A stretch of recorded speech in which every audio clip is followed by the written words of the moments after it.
Hello everybody, Gibzomatic here, and today I'm going to be talking about how many cars have been bought in GTA Online. So Rockstar just released a census on all of their information, or most of their information in GTA 5. You know, how many players have played the game, how many Snapmatic pictures have been taken, and how many vehicles have been bought in GTA Online. So I'll leave a link in the description to the actual whole thing that they put out. But this is just going to be talking about how many vehicles have been bought in GTA Online.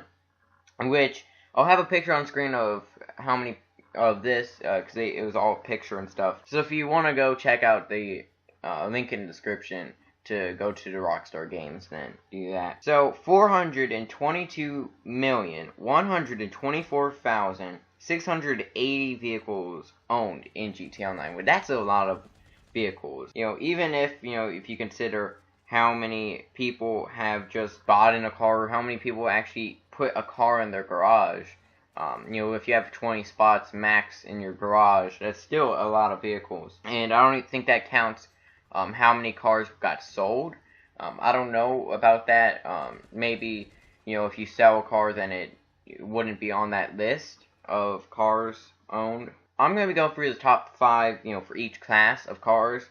But as you can see, supercars is the most popular, then motorcycle, then sport, then off-road, then plane, then cycle, then classic, then helicopter, then boat, then sedan, then muscle, then military, coupe, van, service, and SUV, and then other, which I don't know what other means. I guess that would mean something like a glitched car in the game that you could own or something. So the top 5 supercars are the Tifad Adder, the Overflawed Entity XF, the Pegasi Vaca, the Grotti Cheetah, and then the Grotti Turismo are at number 5. Which is kind of weird. I would have thought that the Zentorno would be up there. Of course the Zentorno is a pretty expensive car, but it is a newer car, and it is the most new vehicle, for a supercar. And another thing is, the Tifad Adder is $1 million. But there is one thing, and that could be because how many people actually glitched a Tifad Adder into their garage. How many people duplicated their adders and stuff like that. So, I mean, I don't know if this is how many were just bought or how many were owned in somebody's garage. But, if you have duplicated a Tifad Adder, I guess it would count as 2. And then the Overflawed Entity XF is a good car. And then the Pegasi Vaca is a cheap car. It's one of the cheaper supercars, but it's still a very nice car. Not the best car. The top 5 supercars, and it's definitely weird how the Zentorno's not up there, or even like a Voltic or something. But the top 5 motorcycles is number 1 is the Batty 801. Next is the Dinka Double T.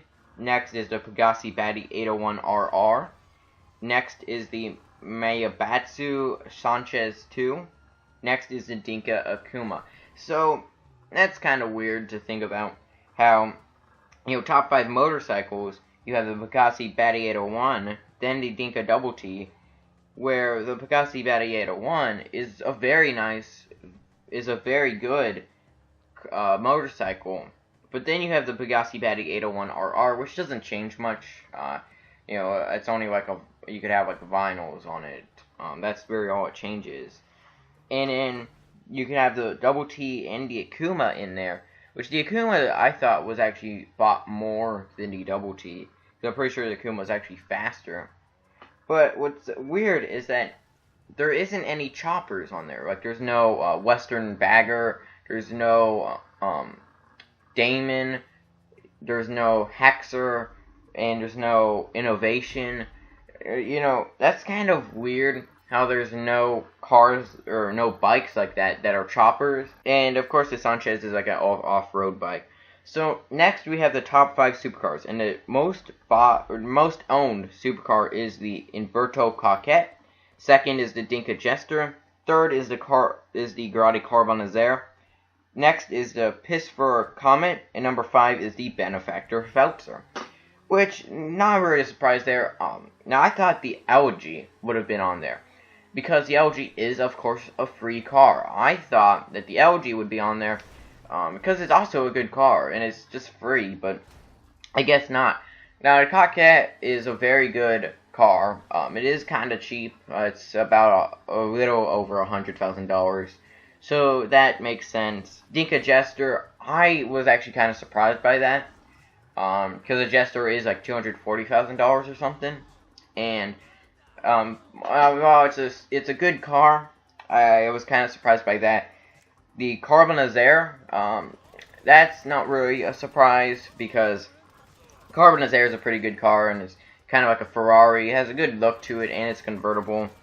And the Feltzer and Comet, not really surprised there. Now, the top 5 coupes is the Enos Cognoscetti Cabrio, then the Dubois Exemplar, then the Ubermacht Oracle 2, then the Lampadaddy Phone, and then the Lampadaddy Phone GT, which is not really a surprise because the Enos Cognoscetti Cabrio is a pretty cool car. It is kind of expensive.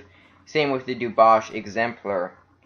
But the Ubermacht Oracle 2 is a pretty good car. And the Lampadaddy Phone GT. The Lampadaddy Phone is, like, the GT version is just a convertible version of the Lampadaddy Phone, and it's a 2-door version, as opposed to the 4-door version of the regular Lampadaddy Phone. So, now we're going to be going into the top 5 planes.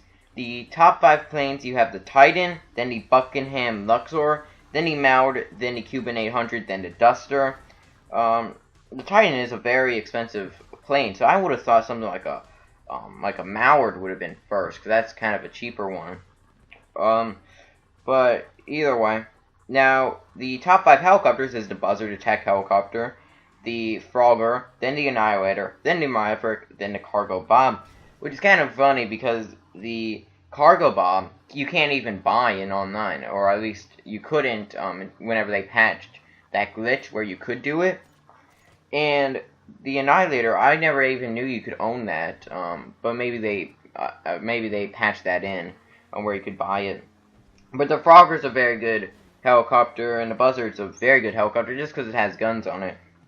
So top 5 classic cars would be the Tufat Z-Type, the Grotti Stinger GT, the JB700 Decommissioned, the Pegassi Monroe, and the Grotti Stinger Soft Top. Which, not really that surprising, although I would have thought something like a Tornado or a Peyote is a sports classic. And the Z-Type, that's a very expensive car, so that to be the most bought. But then again, sports classics aren't the most bought in the game. Then the top 5 off-road would be the Vapid Sand King XL, the Nagasaki Blazer, the BF Dune Buggy, the Monster, and then the Canis Badhai. Which I don't even know what the Monster is in the game. I don't know what that is. I don't think I've ever heard about that, unless it's like a monster truck like the Liberator or something. But the Vapid Sand King XO, that kind of makes sense. The Nagasaki Blazer, that doesn't really make sense to me, because the Blazer isn't amazing. Then the BF Dune Buggy, then the Monster, then the Canis Badhai, which I would have thought that Mercenary Jeep or the Benefactor 6-wheel car, I thought that would have been on there, but of course the 6-wheel Dubsta, you have to be level 100 to get that, so that kind of makes sense. But that's all for like the in-depth of cars, and there are some cars that I would have thought would have been on there, and some cars I thought wouldn't have been on there. But it's just definitely cool to see like what people buy and what people own in GTA 5 and GTA Online. So let me know, what cars would you have thought would have been the top supercar owned in the game? Because I would have thought the Zentorno or even like a Vaca would have been the top owned car in the supercar category. And even give me some other categories if you want. So hope you all enjoy. Feedback is always appreciated, and I will see you guys in the next video.